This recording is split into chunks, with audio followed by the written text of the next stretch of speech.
Debate വിത്ത് സ്മൃതി പരുത്തിക്കാട്. ആഗോള അയ്യപ്പ സംഗമത്തിലെ ആൾക്കണക്കിലാണിപ്പോൾ തർക്കം. 4126 പേരെത്തിയെന്ന് മന്ത്രി വി എൻ വാസവൻ പറയുമ്പോൾ ആളില്ലാ കസേരകളിലാണ് പ്രതിപക്ഷം ഊന്നിയത്.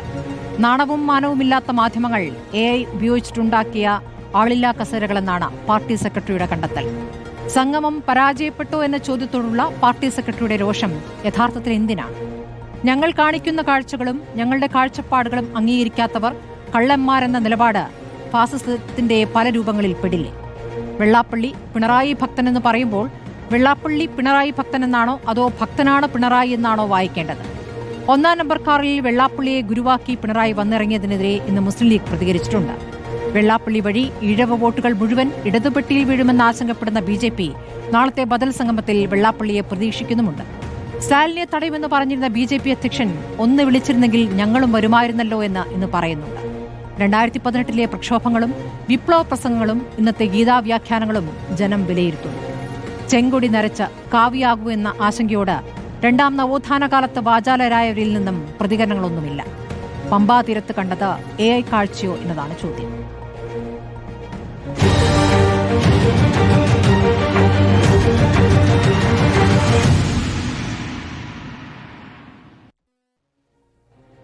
ചർച്ചയിൽ BJPയിൽ നിന്നും ജിതിൻ ദേവാണ്, ഇടത് സഹയാത്രികൻ M ജയചന്ദ്രൻ, രാഷ്ട്രീയ നിരീക്ഷകൻ ജോർജ് പൊടിപാറ, സണ്ണി M കപ്പിക്കാട്, സാമൂഹ്യ നിരീക്ഷകൻ എന്നിവരാണ്. ആദ്യം ഞാൻ ശ്രീ M ജയചന്ദ്രനിലേക്ക് പോകുന്നു. ശ്രീ ജയേന്ദ്രൻ, 4126 എന്ന ഔദ്യോഗിക കണക്കാണ് മന്ത്രി വി എൻ വാസവൻ പറയുന്നത്. അത് തന്നെ പാർട്ടി നേതാക്കളും ആവർത്തിച്ചു പറയുന്നു. പക്ഷേ മുഖ്യമന്ത്രി സംസാരിക്കുമ്പോൾ തന്നെ ആ വേദിയിൽ ജനങ്ങളിരിക്കുന്ന ഭാഗത്ത് ഒഴിഞ്ഞ നിരവധി കസേരകൾ നമ്മൾ കാണുന്നുണ്ട്. ആ ദൃശ്യങ്ങൾ മുഖ്യമന്ത്രി പ്രസംഗിക്കുമ്പോഴാണ് എന്നും കൂടി നമുക്ക് കൃത്യമായി മനസ്സിലാക്കാനാകുന്നുണ്ട്. പക്ഷേ അത് യഥാർത്ഥ കാഴ്ചയല്ല. അത് AI ആകാമല്ലോ, AI ആക്കാമല്ലോ മാധ്യമങ്ങൾക്ക് എന്നാണ് ഇന്ന് പാർട്ടി സെക്രട്ടറി പറഞ്ഞത്. അങ്ങയുടെ അഭിപ്രായം ഇക്കാര്യത്തിൽ ആദ്യം?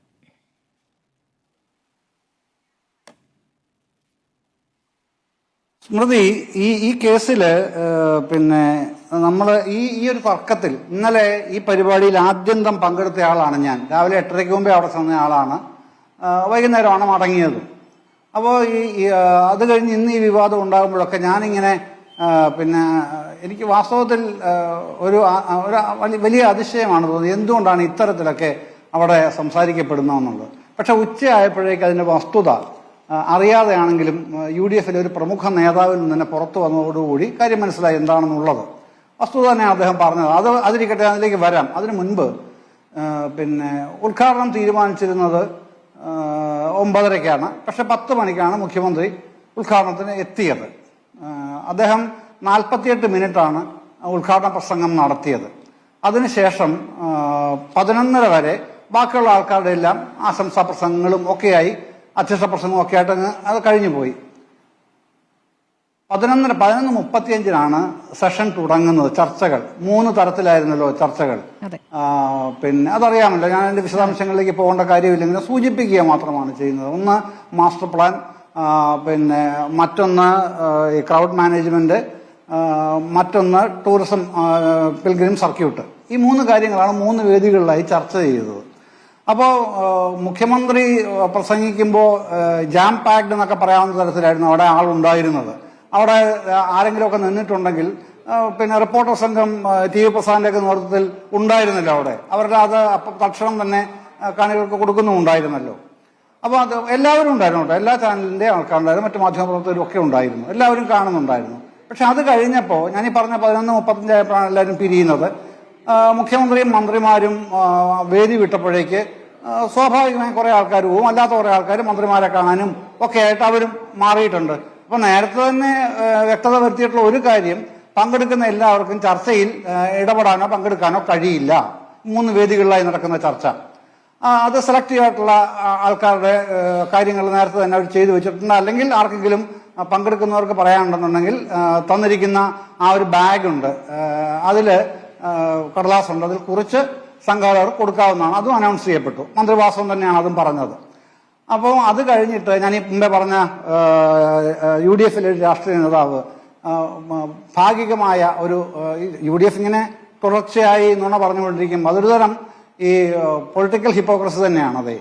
അത് പറഞ്ഞുകൊണ്ടിരിക്കുമ്പോൾ അദ്ദേഹം പറയുകയാണ്, വസ്തുത പറയുകയാണ്, മറ്റാരുമല്ല, കൊല്ലം MP RSP നേതാവുമായ പ്രേമേന്ദ്രൻ MP ആണത് പറഞ്ഞത്. അദ്ദേഹം പറഞ്ഞു, നിങ്ങളൊക്കെ കണ്ടില്ലേ, പിന്നെ മാധ്യമങ്ങൾ എല്ലാം ചാനലുകളിലൂടെ കാണിക്കുമ്പോൾ 3 വേദികളിലും ആളില്ലാതെ കസേരകൾ ഒഴിഞ്ഞു കിടക്കുകയാണ്, അത് നിങ്ങളെല്ലാവരും കണ്ടതല്ലേ എന്ന് ചോദിച്ചപ്പോൾ എനിക്ക് സംഗതി അതിന്റെ ഗുട്ടൻസ് പിടികിട്ടി. സംഭവം ഇതാണ്. ഏതാ? ഈ 11:30 മുഖ്യവേദിയിൽ നിന്ന് മുഖ്യമന്ത്രിയും മന്ത്രിമാരും പോയി സെഷൻ, മറ്റേ ചർച്ചാ സെഷൻ, പ്രധാനമായിട്ട് ശബരിമല മാസ്റ്റർ പ്ലാൻ മാത്രം പ്രധാന വേദിയിൽ നടക്കുന്നു. പുറത്തുള്ള മറ്റ് 2 വേദികളിൽ ഞാനീ പറഞ്ഞതുപോലെ പിൽഗ്രിം ടൂറിസവും മറ്റൊന്നിൽ ക്രൗഡ് മാനേജ്മെന്റും നടക്കുന്നു. അപ്പൊ ആ വേദികളിലേക്ക് ആൾക്കാർ വന്നിരിക്കുന്നവർ 3ആയിട്ട് മാറിയിരിക്കുകയാണ്. സ്വാഭാവികമായും വേദി നിറയില്ല, കസേരകൾ ഇഷ്ടംപോലെ മിച്ചവും ഉണ്ടാവും. അതിലെന്താണ് തെറ്റ്? ഒരു കാര്യം. മറ്റൊന്ന്, ഇത്രത്തോളം ഉത്തരവാദിത്വമില്ലായ്മ എന്തിനാണ് ഈ പ്രതിപക്ഷം കാണിക്കുന്നതെന്നുള്ളതാണ് എനിക്ക് ചോദിക്കാനുള്ള ഒരു പ്രധാനപ്പെട്ട കാര്യം. ഞാൻ അങ്ങനെ ചോദിക്കാൻ കാര്യം, എന്താണ് ഇതിന്റെ ഈ ബേസിക് ഫാക്ടർ എന്താണ്? ബേസിക് ഫാക്ടർ എന്ന് പറഞ്ഞാൽ ശബരിമലയിലെ ഡെവലപ്മെന്റൽ ഇഷ്യൂസ് ആണ് എന്ന് നേരത്തെ തന്നെ ഗവൺമെന്റ് വ്യക്തമാക്കുകയും മുഖ്യമന്ത്രിയുടെ ഞാനീ പറഞ്ഞ 48 മിനിറ്റ് പ്രസംഗത്തിൽ അതിന്റെ എല്ലാ ഡീറ്റെയിൽസോടും കൂടിയാണ് അദ്ദേഹം അത് അവതരിപ്പിച്ചത്.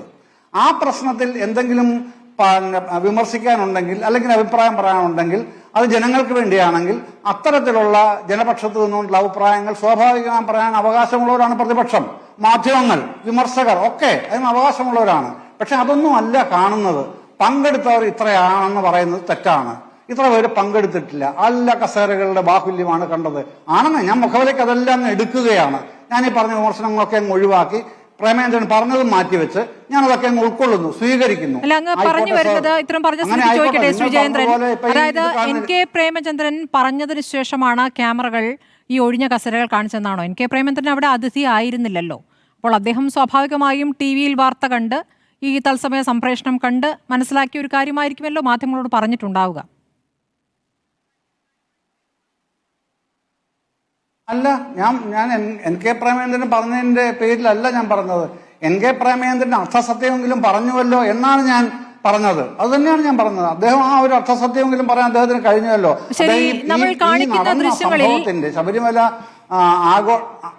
നമ്മൾ ഈ കാണിക്കുന്ന ദൃശ്യങ്ങളിൽ ശ്രീ ജയേന്ദ്രൻ, ഞാൻ ഒറ്റ കാര്യം പറഞ്ഞോട്ടെ. നമ്മൾ ഈ കാണിക്കുന്ന ദൃശ്യങ്ങളിൽ മുഖ്യമന്ത്രി സംസാരിച്ചു കൊണ്ടിരിക്കുന്നതാണ്. മുഖ്യമന്ത്രി സംസാരിക്കുമ്പോൾ തന്നെയാണ് ഒഴിഞ്ഞ കസേരകൾ അവിടെ ഉള്ളത്. അല്ല, അത് മുഖ്യമന്ത്രി സംസാരിക്കുമ്പോൾ ഒഴിഞ്ഞ കസേരകൾ എന്നുള്ളത് ഞാൻ ഒട്ടും യോജിക്കാത്തൊരു കാര്യമാണ്. കാരണം ഏറ്റവും മുന്നിൽ തന്നെ ഇരിക്കുന്ന ഒരാളായിരുന്നു ഞാൻ. ആ ഭാഗത്ത് തന്നെ, മുൻഭാഗത്ത് തന്നെ ഉള്ള ആളായിരുന്നു. എനിക്കറിയാം അവിടുത്തെ എത്രത്തോളമായിരുന്നു തിരക്കെന്നുള്ളത്. ഈ ഇത്തരം കാര്യങ്ങൾ കാണിക്കുമ്പോൾ സംപ്രേഷണം ചെയ്യുന്നത് എങ്ങനെ വേണമെങ്കിൽ ചെയ്യാമെന്നുള്ളത് ഞാൻ അതിന് ടെക്നിക്കാലിറ്റീസിലേക്കൊന്നും വരുന്നില്ല. ഇപ്പോൾ ഈ മുഖ്യമന്ത്രി പക്ഷേ വരുന്ന 10 മണി വരെയുള്ള സമയത്ത് പല കസേരകൾ ഒഴിഞ്ഞു കിടക്കുകയായിരുന്നു. ഞാനത് പരിപൂർണമായിട്ട് അംഗീകരിക്കുന്നുണ്ടെന്നേ. ഇത് ഈ പല കസേരകൾ ഒഴിഞ്ഞു കിടക്കുകയായിരുന്നു മുഖ്യമന്ത്രി എത്തുന്നതുവരെ. അതിനുശേഷമാണ് ആൾക്കാർ മുഖ്യമന്ത്രി വേറൊരു ഗേറ്റ് വഴിയും വേറൊരു വാതിൽ വഴിയുമാണ് കയറുന്നത്, മെയിൻ എൻട്രൻസ് വഴിയല്ല വരുന്നത്.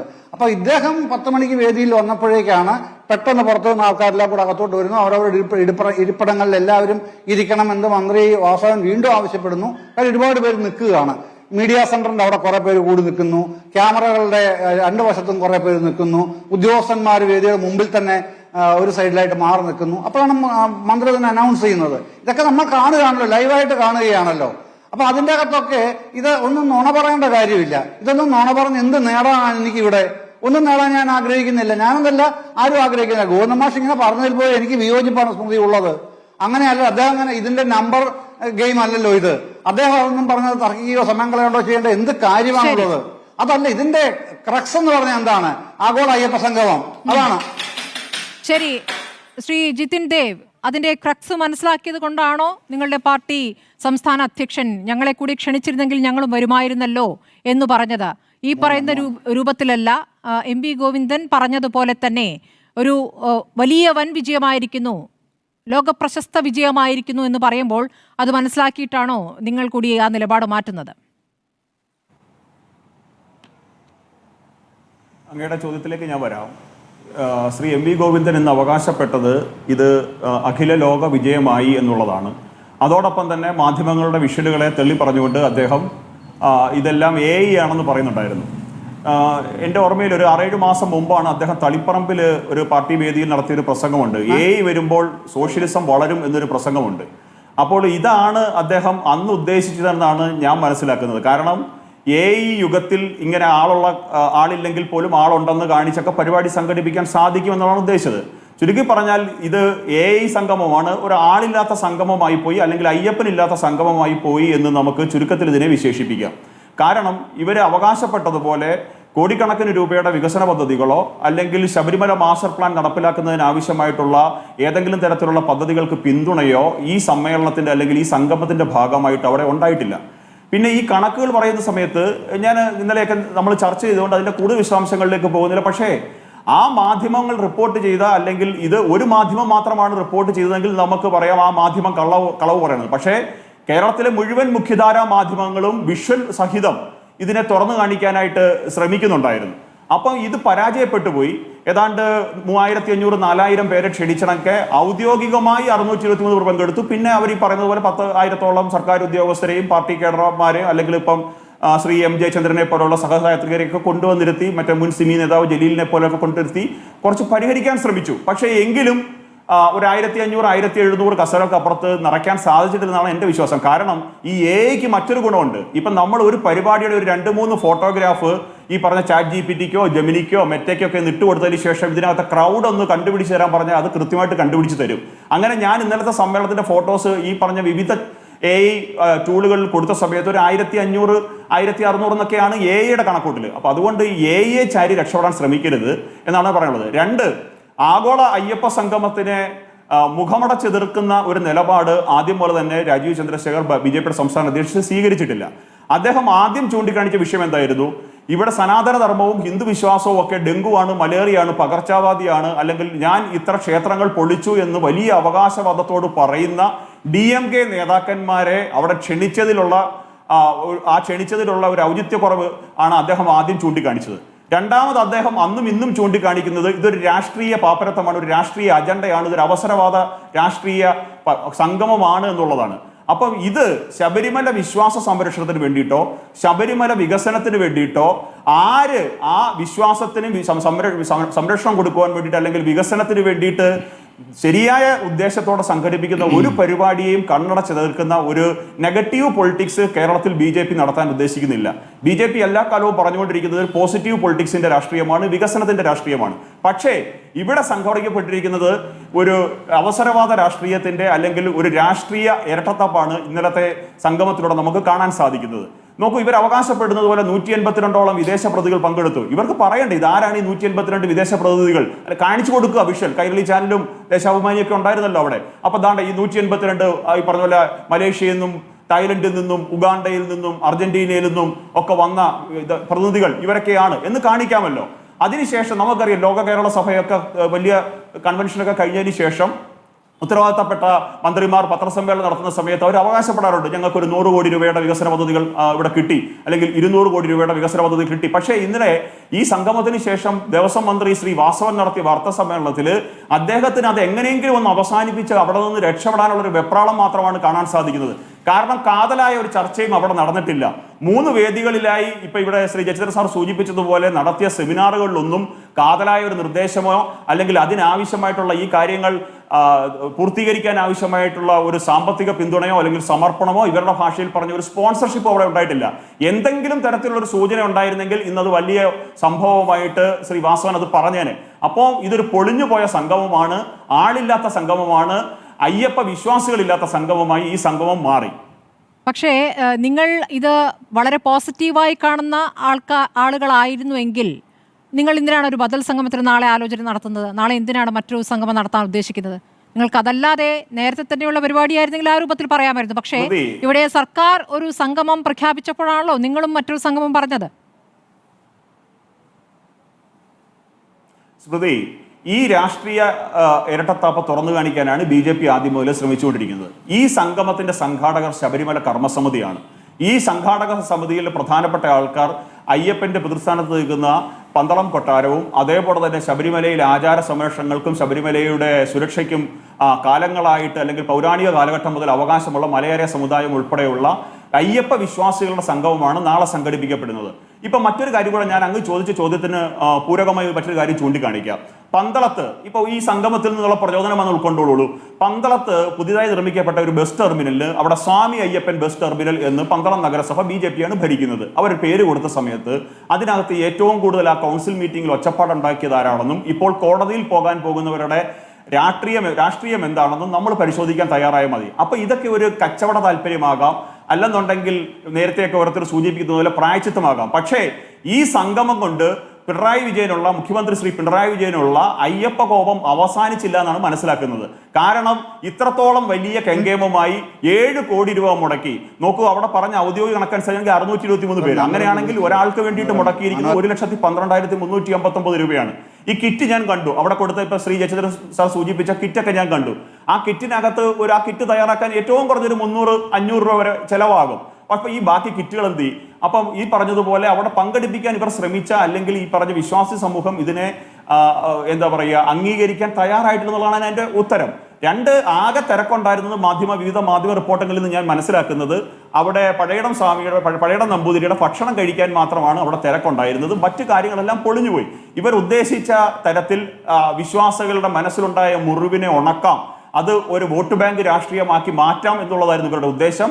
പക്ഷേ അയ്യപ്പ വിശ്വാസികളെ അങ്ങനെയൊന്നും ചതിക്കാനും പറ്റിക്കാനും സാധിക്കില്ല എന്നുള്ളതിന്റെ ഏറ്റവും ഒടുവിലത്തെ ഉദാഹരണമായിട്ട് ഈ സംഗമം മാറി. ശരി, ശ്രീ സണ്ണി എം കബിക്കാട്, സർക്കാർ 2018 എടുത്ത നിലപാട്, അന്ന് നടത്തിയ മുഖ്യമന്ത്രി പിണറായി വിജയന്റെ അന്നത്തെ പ്രസംഗങ്ങൾ ഇപ്പോൾ വീണ്ടും പൊതുജനങ്ങളെ ഓർമ്മിപ്പിക്കാൻ വീണ്ടും പ്രതിപക്ഷ നിരയിൽ നിന്നും അതിങ്ങനെ വീണ്ടും വീണ്ടും കേൾപ്പിക്കുകയും കാണിക്കുകയും ഒക്കെ ചെയ്യുന്നുണ്ട്.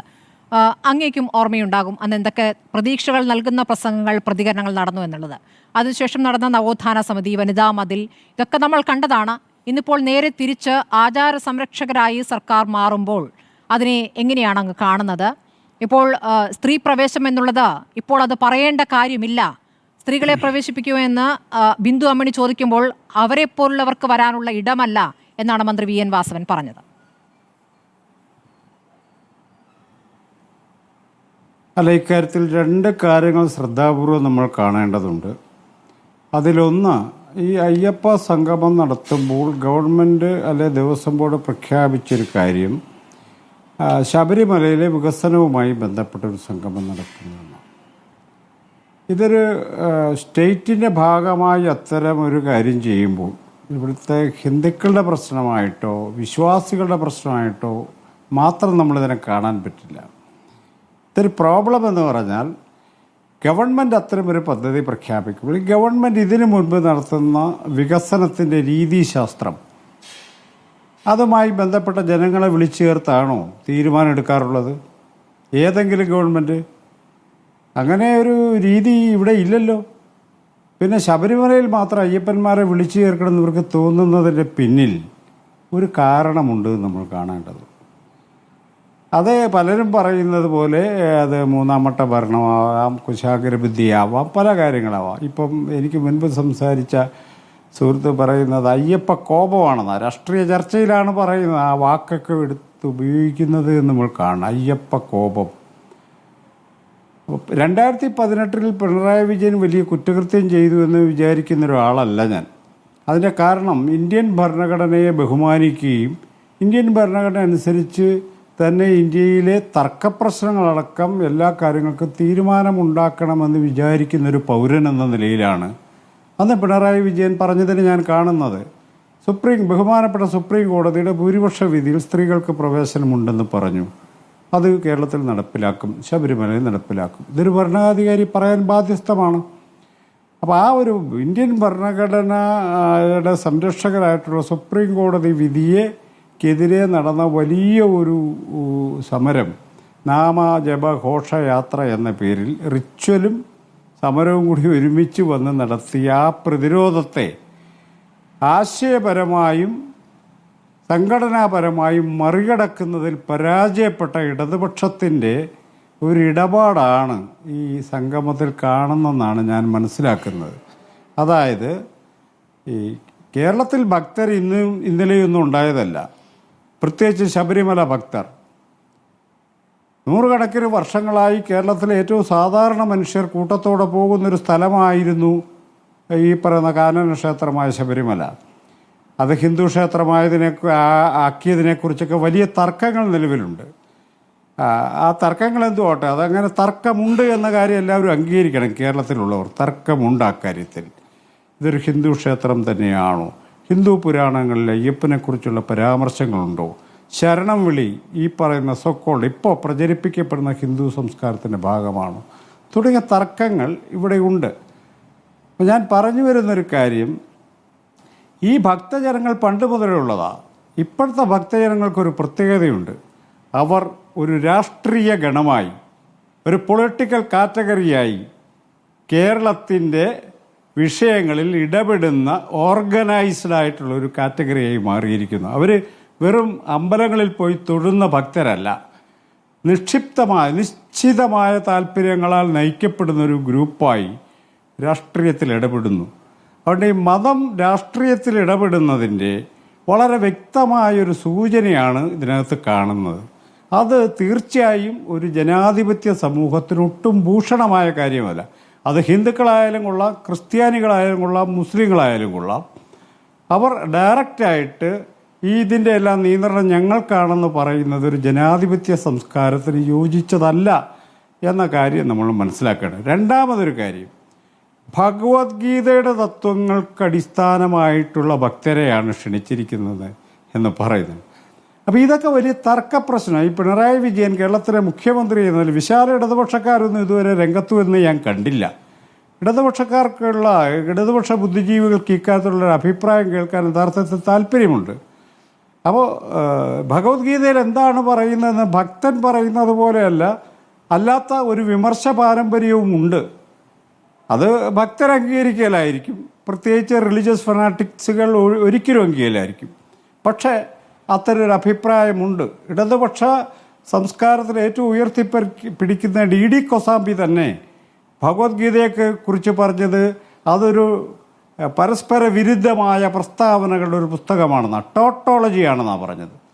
അപ്പം അങ്ങനെ വിമർശനങ്ങളുണ്ട്. ഈ ഭഗവത്ഗീതയൊക്കെ ഈ ഇടതുപക്ഷ ജനാധിപത്യ മുന്നണിയുടെ മുഖ്യമന്ത്രിയുടെ മനസ്സിലേക്ക് കടന്നു വരുന്നത് യാദൃച്ഛികമാണെന്ന് ഞാൻ എന്തായാലും വിചാരിക്കുന്നില്ല. ഇത് യഥാർത്ഥത്തിൽ നാമജപ ഘോഷയാത്രയുടെ ഒരു പരിസമാപ്തിയായിട്ടാണ് ഞാനതിനെ കാണുന്നത്. ശ്രീമാൻ വെള്ളാപ്പള്ളി നടേശൻ പിണറായി വിജയൻ്റെ കാറിലാണ് വരുന്നത്. അദ്ദേഹം കഴിഞ്ഞൊരു 2-3 മാസമായി കേരളത്തിൽ നടത്തുന്ന പ്രസ്താവനകൾ ന്യൂനപക്ഷങ്ങൾക്കെതിരെ, മുസ്ലിങ്ങൾക്കെതിരെ, ക്രിസ്ത്യാനികൾക്കെതിരെ, അന്യമതസ്ഥർക്കെതിരെ നടത്തുന്ന പ്രസ്താവനകൾ നമ്മളെല്ലാവരും നിരന്തരം കേൾക്കുന്നതാണ്. ഇങ്ങനെ ഒരാളെ, ഇത് ഗുരുവിൻ്റെ പാതയല്ലത്, ഇത്തരം ഒരാളെ ഐഡിയലൈസ് ചെയ്തെടുക്കുന്നത് എന്തിനാണെന്നുള്ളൊരു ചോദ്യം ബാക്കിയുണ്ട്. ഒരുപക്ഷെ ഇതൊക്കെ ചെയ്ത് ഇപ്പം ഇവിടെ തർക്കം 4300 പങ്കെടുത്തോ 1000 പേര്, ഇതല്ല വിഷയം. ഇതിനേക്കാൾ ഗുരുതരമായി കേരളത്തിൻ്റെ സാമൂഹിക രാഷ്ട്രീയ ഭാവിയെ ബാധിക്കുന്ന വിധം ഉള്ള ഒരു കാര്യമാണ് ഇവിടെ നടക്കുന്നത്.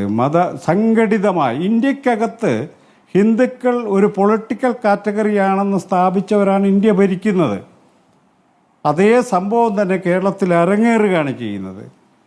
അതിന് നേതൃത്വം കൊടുക്കുകയാണ് മുഖ്യമന്ത്രി ചെയ്യുന്നത്. അതിൻ്റെ തത്വചിന്ത വളരെ പ്രധാനപ്പെട്ടതാണെന്ന് അദ്ദേഹം പറയുന്നു. ഞങ്ങൾ ഭക്തരോടൊപ്പമാണെന്ന് പറയുന്നു, ഭരണഘടനയോടൊപ്പമാണെന്നല്ല പറയുന്നത്.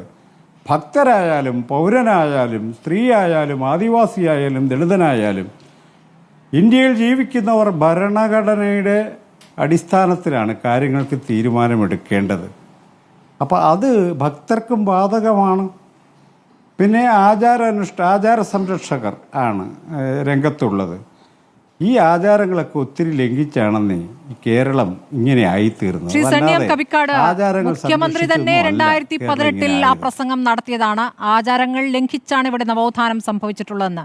അതേ മുഖ്യമന്ത്രിയിൽ നിന്നാണ് ഇവിടെ ഗീതാ വ്യാഖ്യാനങ്ങൾ നമ്മൾ കേൾക്കുന്നത്. ഗീത വ്യാഖ്യാനിച്ചോട്ടെ, അതിൽ ആരാണ് യഥാർത്ഥ ഭക്തൻ എന്ന വാചകം കേൾക്കുമ്പോൾ എല്ലാവർക്കും ഉൾക്കൊള്ളാവുന്ന കാര്യങ്ങളൊക്കെയാണെന്ന് നമുക്ക് തോന്നാം.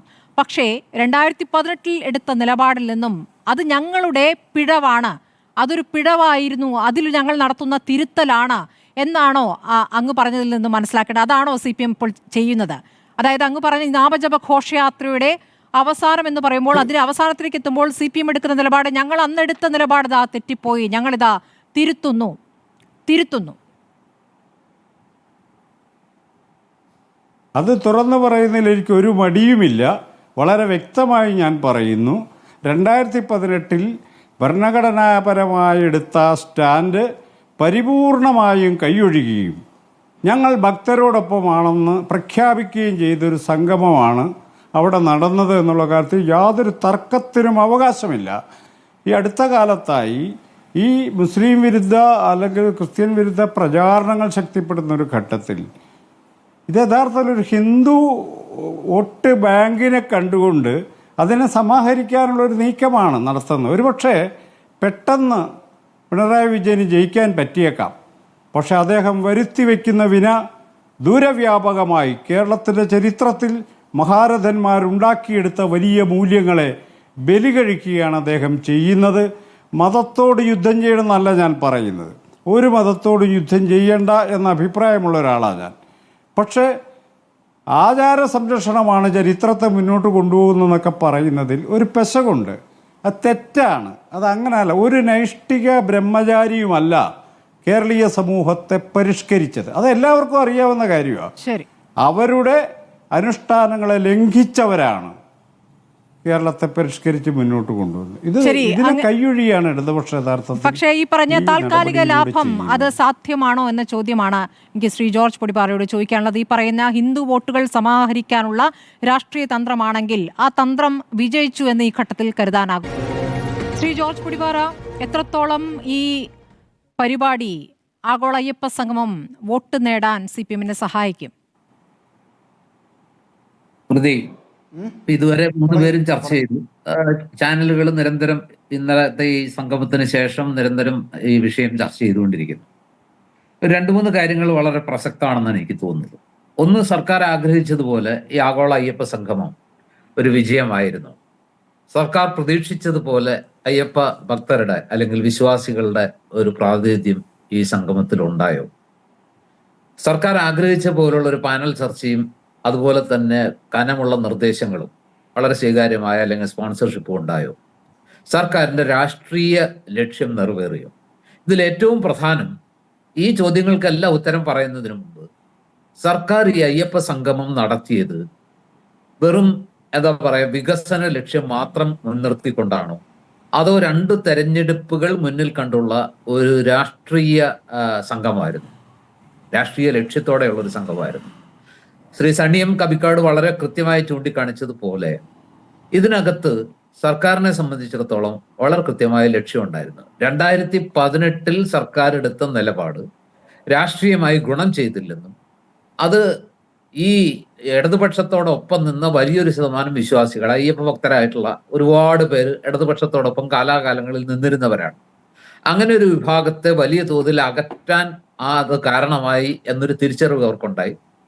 അതിന്റെ ഏറ്റവും ശക്തമായ തിരിച്ചടി 2019 ലോക്സഭാ തെരഞ്ഞെടുപ്പിലുണ്ടായി. പക്ഷെ അതിനുശേഷം ആ തെറ്റുകൾ തെറ്റുപറ്റിപ്പോയിന്നും അല്ലെങ്കിൽ വീടുകൾ തോറും കയറി അതിലെടുത്ത നിലപാട്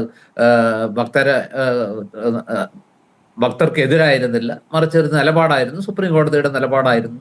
അതിനൊപ്പം നിന്നു മാത്രമേ ഉള്ളൂ. തെറ്റിദ്ധാരണകൾ അകറ്റാനുള്ള ശ്രമം നടന്നു. നിയമസഭാ തെരഞ്ഞെടുപ്പിൽ ഒരു പരിധിവരെ വോട്ടർമാർ അത് മനസ്സിലാക്കി എന്നോണം ഇടതുപക്ഷത്തിന് വോട്ട് ചെയ്യുകയും അവർ വീണ്ടും അധികാരത്തിൽ വരികയും ചെയ്തു. പക്ഷെ ഇപ്പോഴും അവരുടെ ഉള്ളിൽ കുറെ സംശയങ്ങൾ ബാക്കിയുണ്ട്. ഇപ്പോഴും വിശ്വാസികൾ തങ്ങളോടൊപ്പമാണോ?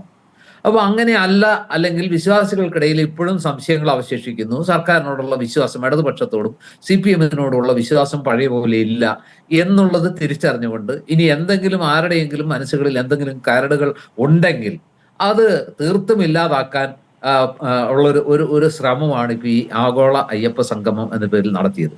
അതുകൊണ്ടാണ് കൃത്യമായിട്ട് ഭഗവത്ഗീത ഉദ്ധരിച്ചതും ഞങ്ങൾ വിശ്വാസികളോടൊപ്പമാണ്, ആചാരാനുഷ്ഠാനങ്ങളോടൊപ്പം ആണ് എന്ന രീതിയിൽ കൃത്യമായി അത് സ്ഥാപിച്ചെടുക്കാനുള്ള ഒരു ശ്രമമാണ് ഈ സംഗമത്തിലൂടെ സർക്കാർ ഉദ്ദേശിച്ചത്.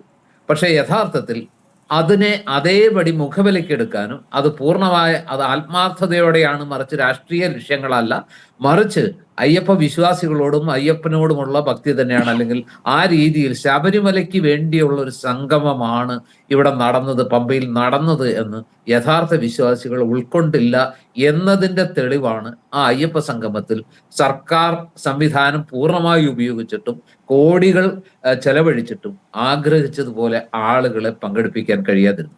ഇപ്പൊ പറയുന്നു AI ഉപയോഗിച്ച് മാധ്യമങ്ങൾ ആൾക്കൂട്ടത്തെ അല്ലെങ്കിൽ കുറച്ച് കാണിച്ചതാണ്, ഒഴിഞ്ഞ കസേരകൾ കാണിച്ചതാണെന്നൊക്കെ പറയുന്നത് എത്ര ബാലിശമായ കാര്യമാണ്.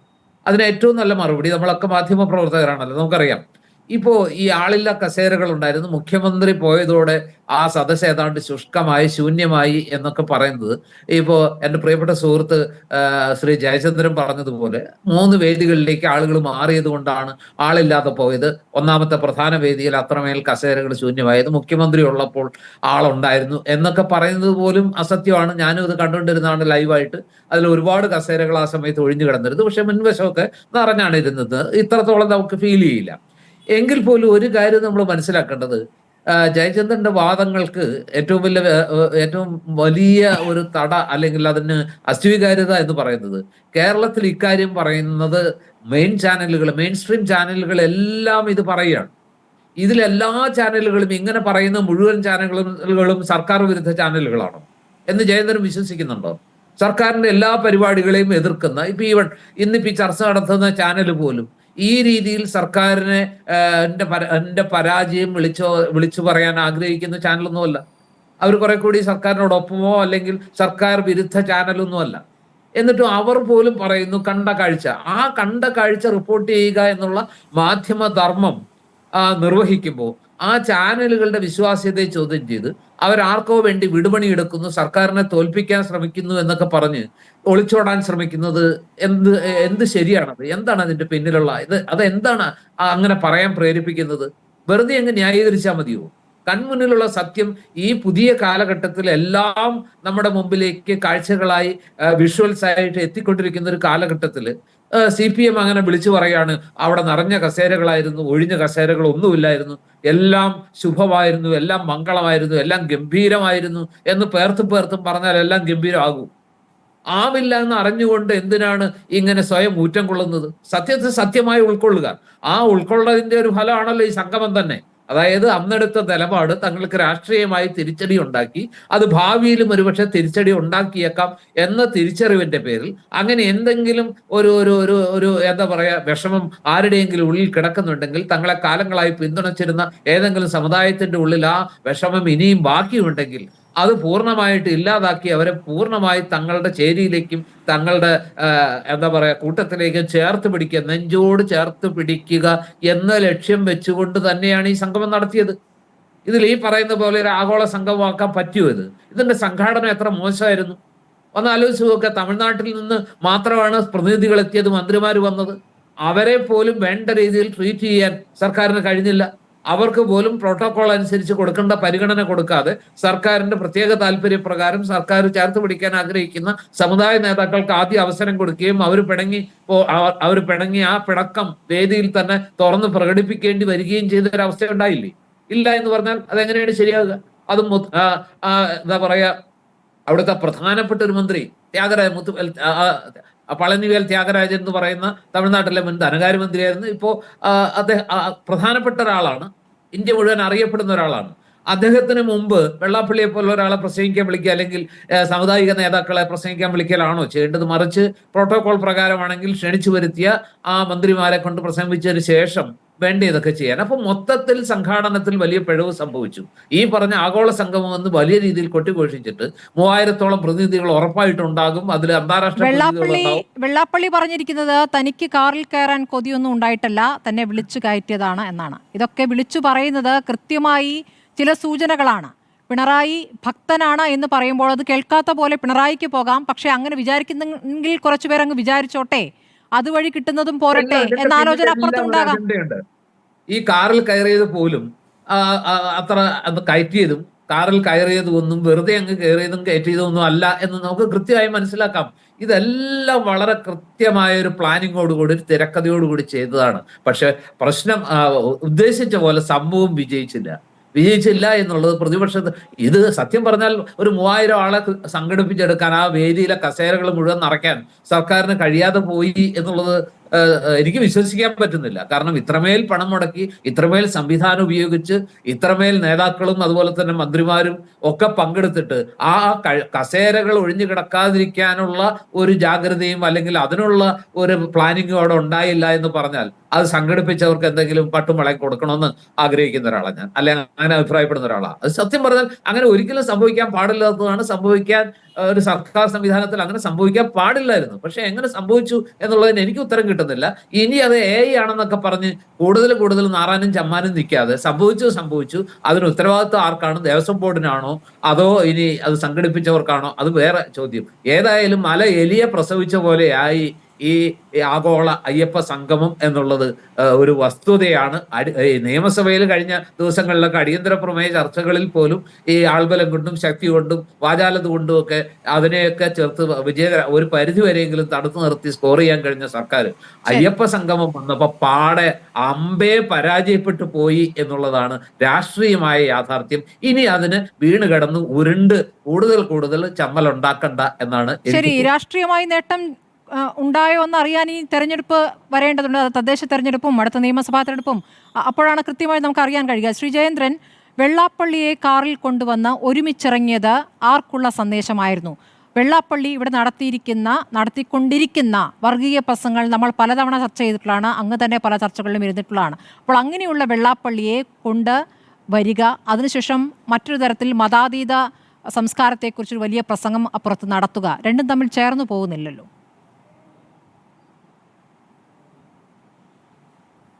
സ്മൃതി, ഇപ്പോൾ എൻ്റെ നല്ല സുഹൃത്താണ് പടിവാറ.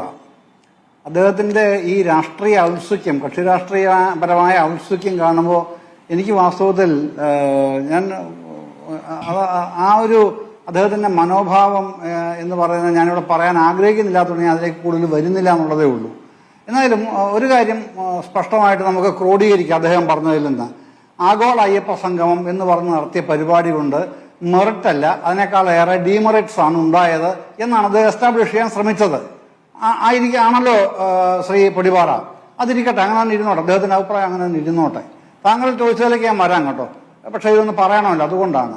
ഇത് ഈ അദ്ദേഹം പ്രധാനമായിട്ട് വേവലാതിപ്പെടുന്ന ഒരു കാര്യമുണ്ട്, ഈ 2018 ഇഷ്യൂ. സ്മൃതി, അന്നും ഞാൻ പല ചാനൽ ചർച്ചകളിലും പങ്കെടുത്ത്, ഇൻക്ലൂഡിങ് റിപ്പോർട്ടർ ചാനൽ പങ്കെടുത്ത്, പിന്നെ ജനം ടി വിയിൽ പോലും പങ്കെടുത്ത് ഞാൻ എൻ്റെ അഭിപ്രായം അന്നും ഇന്നും പറഞ്ഞിട്ടുള്ളത്, അന്ന് ഗവൺമെന്റ് അത് മനസ്സിലാക്കിയ ഒരു തകരാറ് ഞാൻ കണ്ടിട്ടുണ്ട്. ആ തകരാറെന്ന് പറയുന്നത് ഈ പ്രശ്നം, ശബരിമലയിൽ ഉണ്ടായിട്ടുള്ള പ്രതിഷേധം കേവലമായ ഒരു ലോ ആൻഡ് ഓർഡർ ഇഷ്യൂ ആയിട്ട്, ക്രമസമാധാന പ്രശ്നമായിട്ടാണ് ഗവൺമെന്റ് അതിനെ കൺസീവ് ചെയ്തത്. അതാണ് അവർക്ക് പറ്റിയ വലിയ തകരാറ് എന്ന് ഞാൻ അന്നും പറഞ്ഞിട്ടുണ്ട്, ഇന്നും ഞാൻ അത് തന്നെയാണ് പറയുക. കഴിഞ്ഞ ആഴ്ചയിൽ ഞാൻ അത് തന്നെയാണ് പറഞ്ഞത്. ഈ പ്രശ്നവുമായി ബന്ധപ്പെട്ട് ജനം ടിവിയുടെ കഴിഞ്ഞ ഒരു മാസത്തെ 3 ചർച്ചയിലും ഒരു ജനസഭയിൽ ഉൾപ്പെടെ 4 പരിപാടിയിൽ ഞാൻ പങ്കെടുത്തിരുന്നു. ജനസഭ 1.5-2 മണിക്കൂർ ഉണ്ടായിരുന്നു. അതിലൊക്കെയും ഞാൻ ഈ തർക്കം വരുമ്പോൾ ഞാനിത് എൻ്റെ നിലപാട് ഇതാണ്. പക്ഷെ അത് തെറ്റായിരുന്നു എന്നും അത് ക്രമസമാധാന പ്രശ്നമായിട്ട് കണ്ടത് തെറ്റായിരുന്നു എന്നും CPM തന്നെ പിന്നീട് വിലയിരുത്തുകയും അവരത് അതിനൊരു തിരുത്തണം എന്നാഗ്രഹിച്ചുകൊണ്ട് 2019 പാർലമെന്റ് തെരഞ്ഞെടുപ്പിന് മുമ്പായിട്ട് അവരതിലേക്ക് വീടാന്തരം കയറി ഇറങ്ങുകയൊക്കെ ചെയ്യുന്നുണ്ട്. എന്ന് മാത്രമല്ല 2019 ഫെബ്രുവരിയിൽ പിന്നെ പിണറായി വിജയന്റെ ഒരു തിരുത്തൽ മുഖ്യമന്ത്രി നിലയ്ക്ക് തന്നെ വരുന്നത്, പിന്നെ ഇക്കാര്യത്തിൽ സുപ്രീം കോടതിയുടെ ഒരു പുതിയ ബെഞ്ച് ഇത് പരിഗണിക്കുന്നുണ്ടല്ലോ, 9-അംഗ ബെഞ്ച്. അതിന്റെ തീരുമാനം വന്നതിന് ശേഷം ഇക്കാര്യത്തിൽ എന്തെങ്കിലും പൊതുവായ ആലോചനകൾ വേണ്ടതുണ്ടെങ്കിൽ ഇതുമായി ബന്ധപ്പെട്ട ഈ മതസമൂഹവും വിശ്വാസ സമൂഹവും ഒക്കെ ആയിട്ട് ബന്ധപ്പെട്ടുള്ള ചർച്ചകൾ നടത്തുന്നതിന് ഗവൺമെന്റിന് മടിയൊന്നുമില്ല എന്നതും കൂടെ അദ്ദേഹം പറഞ്ഞിട്ടുണ്ട്. അത് വേറൊരു കാര്യം. പക്ഷെ പൊടിപാറ പറയുന്നതിനകത്ത് വലിയൊരു പിന്നെ തെറ്റുള്ളത് എവിടെയാണെന്നറിയോ? തെറ്റ് എന്ന് തന്നെ ഞാൻ പറയും. ജനാധിപത്യപരമായ തെറ്റുള്ളത് ഇതിന്റെ അന്നത്തെ പ്രായശ്ചിത്തമായിട്ട് ഇപ്പൊ ഇനി വരാനിരിക്കുന്ന 2 തെരഞ്ഞെടുപ്പ് കണ്ടിട്ടാണ് ഗവൺമെന്റ് ഇത് ചെയ്യുന്നത്, ദേവസ്വം ബോർഡിനെ കൊണ്ട് ചെയ്യിപ്പിക്കുന്നത് എന്ന് വാദിക്കുന്നവർക്ക് പറ്റുന്ന തെറ്റ് എന്ന് പറയുന്നത്, ഈ സംഭവം കഴിഞ്ഞിട്ടാണ് 2019 വലിയ തകർച്ച LDF അനുഭവിച്ചത് പാർലമെന്റ് തെരഞ്ഞെടുപ്പിൽ. അതിനുശേഷം 2020 തദ്ദേശ തെരഞ്ഞെടുപ്പിൽ വലിയ തിരിച്ചറിവ് നടത്തി. അതിനേക്കാളും വലിയ തിരിച്ചുവരവായിരുന്നു 2024 നിയമസഭയിൽ 91-98 അസംബ്ലിയിൽ ഭൂരിപക്ഷം. അപ്പൊ അത് കാണിക്കുന്ന എന്താണ്? ശ്രീജയേന്ദ്രൻ, അത് നമുക്ക് കോവിഡ് കാലം, കോവിഡിന് ശേഷമുള്ള തെരഞ്ഞെടുപ്പ് തുടങ്ങിയ ഒരുപാട് ഘടകങ്ങൾ ഉണ്ടായിരുന്നു. നമുക്ക് 2019 തെരഞ്ഞെടുപ്പ് പരാജയത്തിന് ശേഷം അങ്ങ് തന്നെ പറഞ്ഞ പോലെ ഈ പറഞ്ഞ വീടുകളിൽ കയറി ഞങ്ങൾക്കൊരു പിഴവ് പറ്റി എന്ന് പ്രധാനപ്പെട്ട നേതാക്കൾ തന്നെ പറഞ്ഞിട്ടുണ്ടല്ലോ. അപ്പോൾ ഇപ്പോൾ ഈ സ്ത്രീ പ്രവേശവുമായി ബന്ധപ്പെട്ട് നിങ്ങൾ നിലപാട് മാറ്റിയോ എന്ന് ചോദിക്കുമ്പോൾ നേതാക്കൾ എന്തിനാണ് രോഷം കൊള്ളുന്നത്? ആ ഒരു വ്യക്തതയോടുകൂടി ആ വാചകം പറഞ്ഞു കേട്ടാൽ മതി. ഞങ്ങളുടെ പിഴവായിരുന്നു അത്, ഞങ്ങൾ അതിൽ നിന്ന് പിന്നാക്കം പോയിരിക്കുന്നു, ഇപ്പോൾ ഞങ്ങളുടെ നിലപാട് ഇതാണ് എന്ന് പറഞ്ഞാൽ മതി, പിന്നെ ചോദ്യമില്ല. ജയചന്ദ്രന്റെ നിലപാടല്ല പ്രധാനം, സർക്കാരിന്റെ നിലപാടാണ് പ്രധാനം. CPM-ന്റെ നിലപാട് സർക്കാരിന്റെ നിലപാട്. കാരണം ഇത് കോടതി ഉത്തരവ് നടപ്പാക്കുക എന്ന രൂപത്തിൽ നേരത്തെ ശ്രീ കബിക്കാട് പറഞ്ഞ പോലെ സർക്കാരിന് ഉത്തരവാദിത്തം നിറവേറ്റുക എന്ന രൂപത്തിൽ മാത്രമായിരുന്നില്ല. ഇവിടെ ഒരു രണ്ടാം നവോത്ഥാനം സാധ്യമാണ് എന്ന രീതിയിൽ അതങ്ങ് ഏറ്റെടുക്കുകയും അതിന്റെ ഭാഗമായി ഇവിടെ നവോത്ഥാന സമിതി രൂപീകരിക്കുകയും ഇവിടെ വനിതാ മതിൽ തീർക്കുകയും സകലയിടത്തും വലിയ രീതിയിൽ പ്രസംഗങ്ങൾ നടത്തുകയും വിപ്ലവ പ്രസംഗങ്ങൾ പലരെയും ആവേശം കൊള്ളിച്ചിട്ടുള്ളതാണ്. ഇവിടുത്തെ ഒരുപാട് പേർ അതിൻ്റെ ഒപ്പം നിന്നിരുന്നു. പക്ഷെ അത് വോട്ടായില്ല എന്ന തിരിച്ചറിവിൽ അതിൽ നിന്നും പിന്നാക്കം നടക്കുന്നു, തിരിഞ്ഞു നടക്കുന്നു. അതല്ലേ സംഭവിച്ചിട്ടുള്ളത്? അതിലെന്താണ് ഒരു തെറ്റുപറച്ചിൽ? ഓക്കെ സ്മൃതി, ഇതിന്റെ പൊടിപാറ ഇടയ്ക്ക് പറഞ്ഞല്ലോ ജയചന്ദ്രനല്ല CPM ആണ് പറയേണ്ടതെന്ന്. അതുകൊണ്ട് ഞാൻ പറയുകയാണ്, ഈ നിങ്ങളുടെ ചാനലിന്റെ CPM ബീറ്റ് നോക്കുന്ന സ്പെഷ്യലിസ്റ്റുകളുണ്ടല്ലോ, അവർക്കറിയാൻ കഴിയും. എന്താണെന്നറിയാമോ? 2019 ഫെബ്രുവരി മാസത്തിൽ CPM സ്റ്റേറ്റ് കമ്മിറ്റി കൂടി പാർട്ടി കത്ത് 2 എന്ന് പറഞ്ഞ നമ്പറിട്ടൊരു കത്ത് 2019 ഇറക്കിയിട്ടുണ്ട്. ഈ CPM ബീറ്റ് നോക്കുന്നവർക്ക് അവരുടെ കയ്യിൽ കാണും ഒരുപക്ഷെ. ഇല്ലെങ്കിൽ ഞാൻ എത്തിച്ചു തരാം, കുഴപ്പമില്ല. അപ്പൊ അതിൽ വ്യക്തമായി CPM സ്റ്റേറ്റ് കമ്മിറ്റിയുടെ ഈ ഇലക്ഷൻ റിവ്യൂ മറ്റേ ഇത് നടത്തിയിട്ട് ഈ 2018 പ്രതിഷേധത്തിന് ശേഷം ആണ് ഈ കത്ത് 2 വരുന്നത്. അതിനുശേഷമാണ് വീട് വീടാണ് കയറി ഇറങ്ങാൻ തീരുമാനിക്കുന്നത്. പിന്നീട് 2019 ജൂണിലാണ് പാർട്ടി കത്ത് 3 വരുന്നത്. അതിലാണ് ഇലക്ഷൻ റിവ്യൂ ഉള്ളത്. അതിൽ വേറെ കുറെ കാര്യങ്ങൾ കൂടെ പറയുന്നുണ്ട്. അത് നോക്കണ്ട, ഇത് മാത്രം നോക്കിയാൽ മതിയല്ലോ പാർട്ടി നിലപാട് എന്താണെന്നുള്ളത് അറിയാൻ. അത് ഈ പാർട്ടി കത്ത് 2 2019 ഫെബ്രുവരിയിലെ കത്തിലുണ്ട്. അപ്പൊ അതിൽ വ്യക്തമായ നിലപാട് പറ്റിയ തെറ്റ് CPM പാർട്ടിക്കകത്ത് സമ്മതിച്ചിട്ടുണ്ട്. പാർട്ടിക്കകത്ത് പുറത്തു കൊടുക്കുന്നതല്ല, പാർട്ടിക്കകത്ത് മാത്രം ചർച്ച ചെയ്യാൻ വിതരണം ചെയ്യുന്നതാണ്, ബ്രാഞ്ച് വരെ കൊടുക്കുന്നതാണത്. അപ്പൊ അതിലത് പറഞ്ഞിട്ടുണ്ട്. അപ്പൊ അത് പറയാതിരിക്കുന്നില്ല. മറ്റൊരു കാര്യം പറയാനുള്ള പ്രധാനപ്പെട്ട ഒരു കാര്യം എന്ന് പറഞ്ഞാൽ, ഈ ജനസഭയുടെ കാര്യം, ആഗോള ബദൽ സഭയുണ്ടല്ലോ, ആഗോള സഭയ്ക്ക് ബദലായിട്ടുള്ള നാളത്തെ സഭ, ഇത് സംബന്ധിച്ചുള്ള പ്രധാന ചർച്ചകൾ നടക്കുമ്പോഴൊക്കെ ഞാൻ പറഞ്ഞല്ലോ, ഞാൻ കുറെ ചർച്ചകൾ ഇതിനകത്ത് പങ്കെടുത്തു. ജനത്തിൽ പ്രധാനപ്പെട്ട ചർച്ച വരുന്നത് അവിശ്വാസികളുടെ പ്രശ്നമാണ്. അവിശ്വാസികളിലും വിശ്വാസികളും നമ്മൾ ഏറ്റുമുട്ടലായിട്ട് ഇതിനെ ചിത്രീകരിക്കാൻ വളരെ ബോധപൂർവമായ ഒരു കാപട്യം. അതാണ് ഇതിനൊക്കെ ആരാണ് വഴിവെക്കുന്നത് എന്നൊരു വിഷയമുണ്ടല്ലോ ശ്രീ ജയേന്ദ്രൻ. ഇവിടെ മര്യാദയ്ക്ക് ഒരു വികസന പരിപാടി സർക്കാരിന്റെ പരിപാടിയായിട്ടങ്ങ് നടത്തി കൊണ്ടുപോയാൽ മതിയായിരുന്നു. മാസ്റ്റർ പ്ലാനൊക്കെ എത്ര വർഷമായി ചർച്ച ചെയ്താണ്, അതങ്ങ് നടപ്പാക്കിയാൽ പോരെ സർക്കാരിന്? അതിനുശേഷം ഞങ്ങൾ നടപ്പാക്കിയ കാര്യങ്ങൾ അതങ്ങ് വിശദീകരിച്ചാൽ പോരെ? അങ്ങനെ പല പദ്ധതികളും നമ്മൾ കേൾക്കുന്നുണ്ടല്ലോ. അപ്പോൾ ഇത് ഇങ്ങനെ ഒരു സംഗമം നടത്തി അപ്പുറത്തൊരു ബദൽ സംഗമത്തിന് വഴിയൊരുക്കി ഇവിടെ ഈ രൂപത്തിൽ വർഗീയമായി നടത്തുന്ന പ്രസംഗങ്ങൾക്കൊരു വേദി ഒരുക്കി കൊടുക്കുകയാണ്. ഇവിടെ ഹിന്ദു ഐക്യവേദിയുടെ വനിതാ നേതാവ് അടക്കം ഇവിടെ പറഞ്ഞു നടക്കുന്ന അങ്ങും കേൾക്കുന്നുണ്ടല്ലോ. അങ്ങനെയല്ലെന്നേ. ഇവിടെ ഇപ്പോ സഭ നടക്കുന്നുണ്ടല്ലോ. ഇനിയിപ്പോ 29 സഭയുള്ളൂ സഭ പിരിഞ്ഞിട്ട്. 17-ാം തീയതി നിയമസഭയിലുള്ള ചോദ്യോത്തര വേളയിൽ ഇത് വാസവനായിരുന്നു മുഴുവൻ ആ 1 മണിക്കൂർ. താങ്കൾക്ക് അറിയുമല്ലോ, കാണാതിരിക്കുന്നില്ലല്ലോ. ലീഗിലെ ഷംസുദ്ദീൻ മുതൽ കോൺഗ്രസിലെ CR മഹേഷ് കരുനാഗപ്പള്ളി വരെ എത്രയോ ചോദ്യങ്ങൾ ചോദിച്ചു. ആ ചോദ്യങ്ങളുടെ മുഴുവൻ മറുപടിയിലും ഇതുമായി ബന്ധപ്പെട്ട മുഴുവൻ കാര്യങ്ങളും വിവരിച്ചിട്ടുണ്ടെന്നേ. അതുകൊണ്ടാണ് ഇവര് അവകാശ ലംഘനത്തിന് വേണ്ടി നോട്ടീസ് കൊടുക്കുമെന്ന് പറഞ്ഞ് പ്രസംഗിക്കാത്തത്. ഇല്ലെങ്കിൽ അതും പറഞ്ഞേനെ, ഇന്നലെ കോൺഗ്രസ് ഇന്നും പറഞ്ഞേനെ. അത് പറയാൻ നിവൃത്തിയില്ല. കാര്യം CR മഹേഷ് വരെ നോട്ടീസ് കൊടുത്തിട്ടുണ്ട്, മറുപടിയും വാങ്ങിച്ചിട്ടുണ്ട്. അപ്പൊ അതിന്റെ പറയേണ്ട കാര്യങ്ങൾ എന്ന് മുതലാണ് 2006 മുതലുള്ള കാര്യങ്ങൾ അപ് ടു ഇപ്പൊ അവരുടെ വിഷൻ 2050 ആണല്ലോ, അതുവരെയുള്ള കാര്യങ്ങൾ അക്കമിട്ട് നിയമസഭയിൽ വിശദീകരിച്ചത് തന്നെയാണ് ഇന്നലെ അതിന്റെ ക്രോഡീകരണമായിട്ട് മുഖ്യമന്ത്രി നടത്തിയ ഉദ്ഘാടന പ്രസംഗം. ക്രോഡീകരണമാണ്, വിശദീകരണമല്ല. പിന്നെ അവിടെ നടന്ന ചർച്ചയുടെ കാര്യം, എന്റെ 2 പെൻഡ്രൈവ് ഞാൻ ആവശ്യമുള്ളവർക്ക് താല്പര്യപ്പെടുന്നവർക്ക് ഞാൻ തരാം. എന്താണ് ചർച്ച ചെയ്തത്? നിങ്ങളെ പറയുന്ന ആളുടെ എണ്ണം അല്ല എന്റെ മുമ്പിലുള്ള പ്രശ്നം. അവിടെ അവതരിപ്പിച്ച വികസന പ്രശ്നങ്ങളുടെ മാസ്റ്റർ പ്ലാനിന്റെ മറ്റേ ക്ലൗഡ് മാനേജ്മെന്റിന്റെ പിൽഗ്രിം ടൂറിസത്തിന്റെ ഡീറ്റെയിൽസ് എന്തൊക്കെയാണ് ഡിസ്കഷൻ നടന്നത്, ആ അവതരിപ്പിച്ച പിന്നെ കാര്യങ്ങൾ എന്തൊക്കെയായിരുന്നു വീഡിയോയിൽ. അതിലൊക്കെ ഭക്തർക്ക് എന്ത് കാര്യമെന്നുള്ള കാര്യമുണ്ടല്ലോ. വികസന പദ്ധതികൾ ഉദ്യോഗസ്ഥരെ കൊണ്ട്, പ്രഗത്ഭരായ ഉദ്യോഗസ്ഥരെ കൊണ്ട് സർക്കാർ നടപ്പാക്കണമെന്നേ. എന്തിനാണ് ഈ രൂപത്തിലൊരു ഈ ചെലവഴിച്ചിട്ടുള്ള പരിപാടി? 7 കോടിയേ ഉള്ളൂ എന്ന് പറയുന്നു, 7 കോടി ആകില്ല എന്നാണ് ഇപ്പോൾ പറയുന്നത്. അങ്ങനെയെങ്കിൽ സ്പോൺസേഴ്സ് ഉണ്ടാകും. ആരാണ് ആ സ്പോൺസർമാർ എന്നുള്ള കാര്യം കൂടി എല്ലാം സുതാര്യമാകണമല്ലോ. ആ രൂപത്തിൽ പറയാൻ സർക്കാർ തയ്യാറാവുകയും വേണം. ഞാൻ തിരിച്ചെത്താം ഇടവേളയ്ക്ക് ശേഷം. ശരി, വേഗം പറഞ്ഞോളൂ. ഒറ്റ കാര്യം കൂടെ പറഞ്ഞത് അത് പിന്നെ ഇത് രാഷ്ട്രീയമായ ഒരു പൊളിറ്റിക്കൽ ചോദ്യം വന്നതുകൊണ്ടാണ് പൊടിവാറ ചോദിച്ചതുപോലെ തന്നെ ഇതിൻ്റെ അകത്ത് രാഷ്ട്രീയമായ താല്പര്യം എന്നുള്ളത് ആ മാർഗം, ആ ഭാഗം പരിഗണിക്കുമ്പോൾ ഒറ്റ കാര്യമുണ്ട് സ്മൃതി. ഈ ഏതൊരു ജനാധിപത്യ വ്യവസ്ഥയിലും ഭരണം പ്രതിപക്ഷം അങ്ങനെയാണല്ലോ. അവിടെ ഈ പൊളിറ്റിക്കൽ അണ്ടർ കറന്റ് എന്ന് പറയുന്ന സിറ്റുവേഷൻ ഡെമോക്രസിയിൽ ഉണ്ട്. അത് പിന്നെ ഗുഡ് ഗവേണൻസോ ബാഡ് ഗവേണൻസോ എന്നുള്ളതല്ല ഞാൻ പറയുന്നത്. അത്ര ഒരു പൊളിറ്റിക്കൽ അണ്ടർ കറന്റ് ഉണ്ട്. അത് ഭരണപക്ഷവും കാണും പ്രതിപക്ഷവും കാണും. പിന്നെ മാധ്യമങ്ങൾ കാണും, പല വിഭാഗങ്ങളുണ്ട്. പക്ഷെ പ്രധാനമായിട്ടും ഭരണപക്ഷം പ്രതിപക്ഷം ഈ പൊളിറ്റിക്കൽ അണ്ടർ കറന്റ് എങ്ങനെ ഓവർകം ചെയ്യുന്നുള്ള പ്രധാനപ്പെട്ട ഒരു വിഷയമാണ്. അതിന്റെ അകത്ത് പലതരത്തിലുള്ള നടപടികളുണ്ടാവും. ഗവൺമെന്റ് ഭാഗത്തുനിന്നുണ്ടാവും, പ്രതിപക്ഷത്തിന്റെ ഭാഗത്തുനിന്നുണ്ടാവും. നമുക്ക് തിരിച്ചെത്താം ഇടവേളയ്ക്ക്. ജിതിൻ ദേവ്, നാളത്തെ നിങ്ങളുടെ പരിപാടി എങ്ങനെയാണ്? ആരൊക്കെയാണ് അതിൽ വരാൻ പോകുന്നത്? വെള്ളാപ്പള്ളി നടേശനെ ക്ഷണിച്ചോ? അദ്ദേഹം 2 വള്ളത്തിൽ കാലുവെക്കാൻ തൽക്കാലമില്ല എന്ന് പറയുന്നു. പക്ഷേ അദ്ദേഹം വള്ളത്തിൽ കാലുവെക്കില്ലെങ്കിലും പ്രതിനിധി അയക്കുമായിരിക്കും അല്ലേ?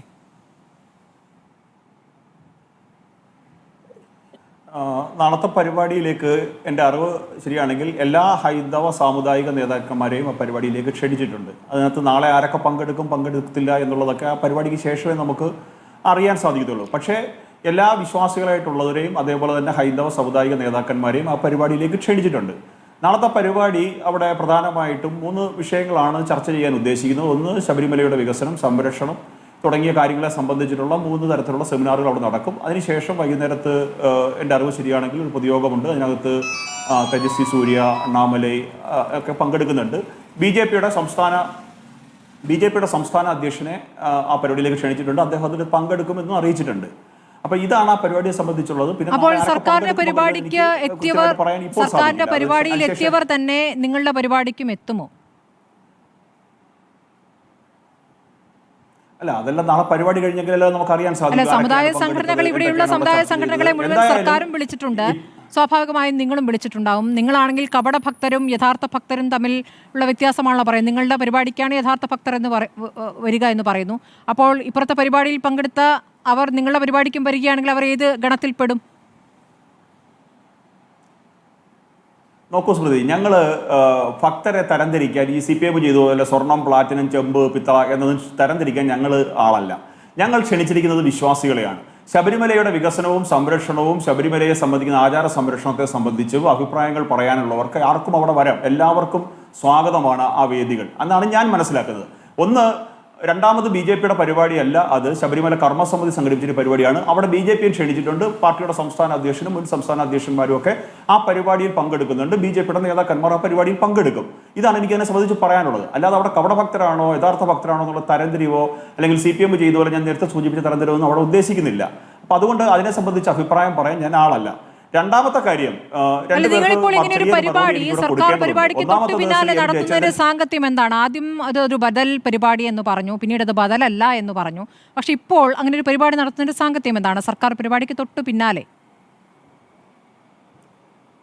ഭയപ്പെടുന്നുണ്ടോ? കാരണം നിങ്ങൾക്ക് ഇടയ്ക്ക് കിട്ടിയിരുന്ന വോട്ട് തിരിച്ച് CPM-ലേക്ക് തന്നെ പോകുന്നു എന്നൊരു ഭയമുണ്ടോ? വിശ്വാസികളെയും കേരളത്തിന്റെ പൊതുസമൂഹത്തെയും വോട്ട് ബാങ്ക് രാഷ്ട്രീയക്കാരായിട്ട്, വോട്ട് ബാങ്ക് രാഷ്ട്രീയത്തിന്റെ ടൂളുകളായിട്ട് കാണുന്നത് ഇവിടുത്തെ ഇടതുപക്ഷവും വലതുപക്ഷവുമാണ്. BJPക്ക് അങ്ങനെ ഒരു നിലപാടില്ല. BJPയെ സംബന്ധിച്ച് രാഷ്ട്രീയമാണ് BJP ചർച്ച ചെയ്യാൻ ആഗ്രഹിക്കുന്നത്. കേട്ടില്ല? വലതുപക്ഷം എന്ന് പറയുമ്പോൾ അത് നിങ്ങളല്ലേ? വലതുപക്ഷം.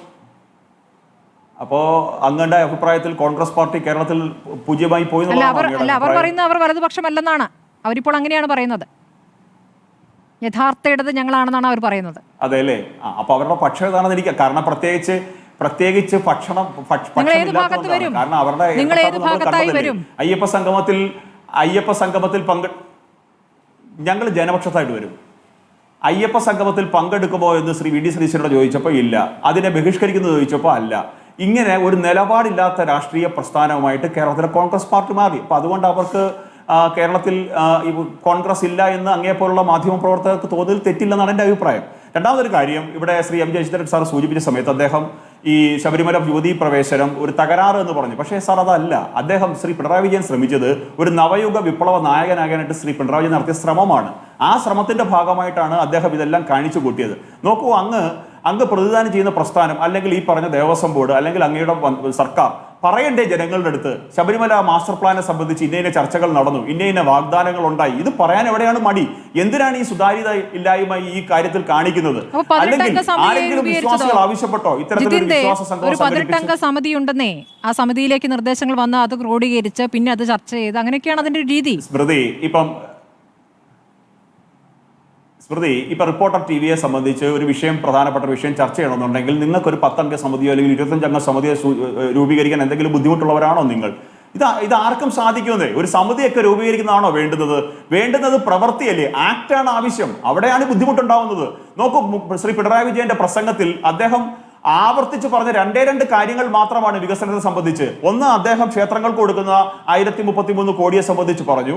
അദ്ദേഹം പറഞ്ഞു വെച്ച മറ്റൊരു കാര്യം, സർക്കാരിന്റെ ദയവായ്പിലാണ് ചില ക്ഷേത്രങ്ങളിൽ അന്തിത്തിരി കത്തുന്നതെന്ന് പറഞ്ഞു. നോക്കൂ, ഇവിടെ 1248 ക്ഷേത്രങ്ങളാണ് ദേവസ്വം ബോർഡിന് കീഴിലുള്ളതാണ് ഞാൻ മനസ്സിലാക്കുന്നത്. കാറ്റഗറി സിയിൽ വരുന്ന ക്ഷേത്രങ്ങൾ 400-ൽ താഴെയാണ്. ഏതാണ്ട് 600 അല്ലെങ്കിൽ 800-നടുത്ത് ക്ഷേത്രങ്ങൾ സ്വന്തം നിലയിൽ മുന്നോട്ട് പോകാൻ സാധിക്കുന്ന എല്ലാ സാഹചര്യങ്ങളും ഉണ്ട്. പിന്നെ അദ്ദേഹം കൊടുക്കുന്ന ഈ പൈസ, അത് അദ്ദേഹത്തിന്റെ ഔദാര്യമല്ല, അത് ദേവസ്വം ബോർഡിന് ഈ പറഞ്ഞ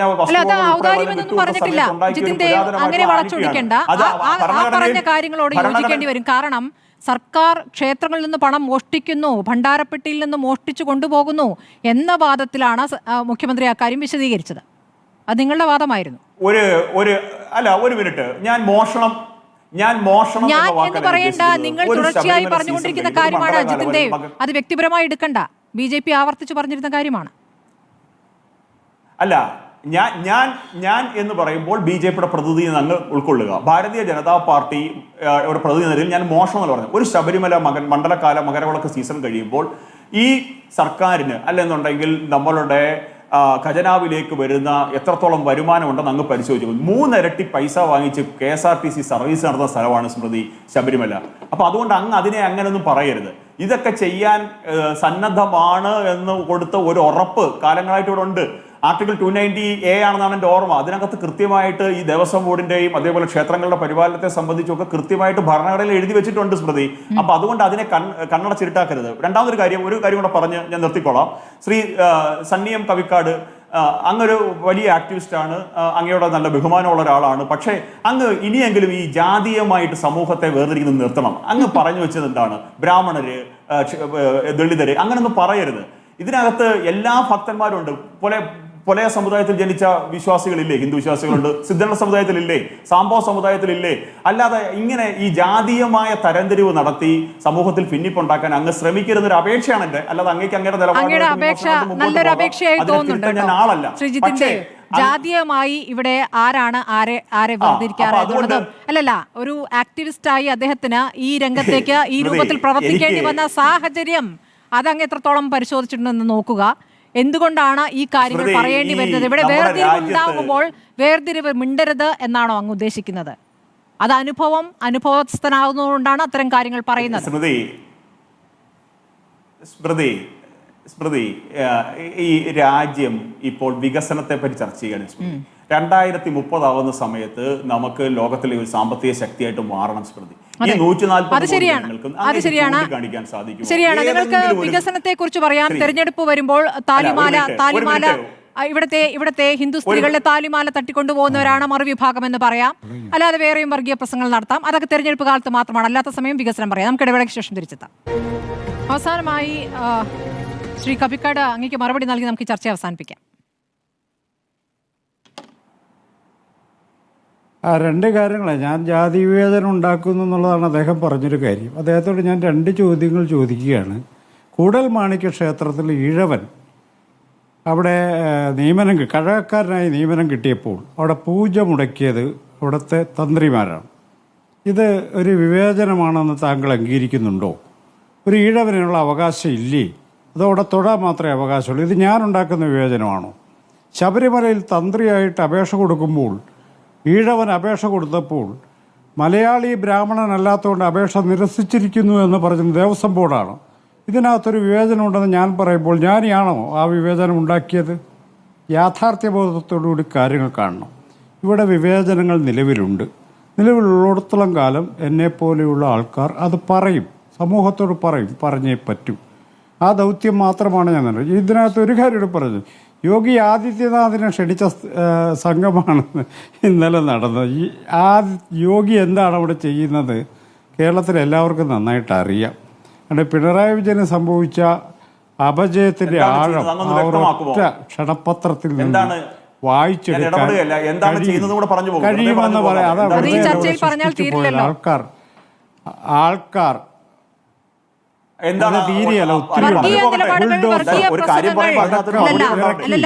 ഒരു ദളിത് പെൺകുട്ടിയെ ബലാത്സംഗം ചെയ്ത് കൊന്നിട്ട്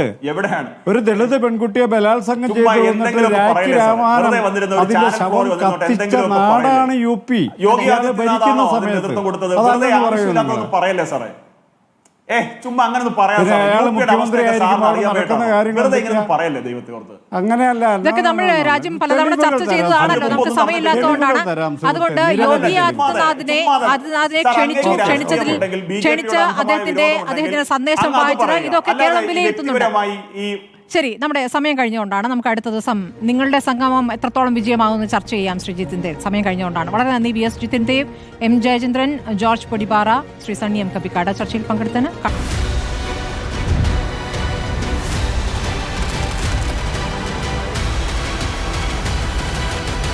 ഡിബേറ്റ് വിത്ത് സ്മൃതി പരുത്തിക്കാട്.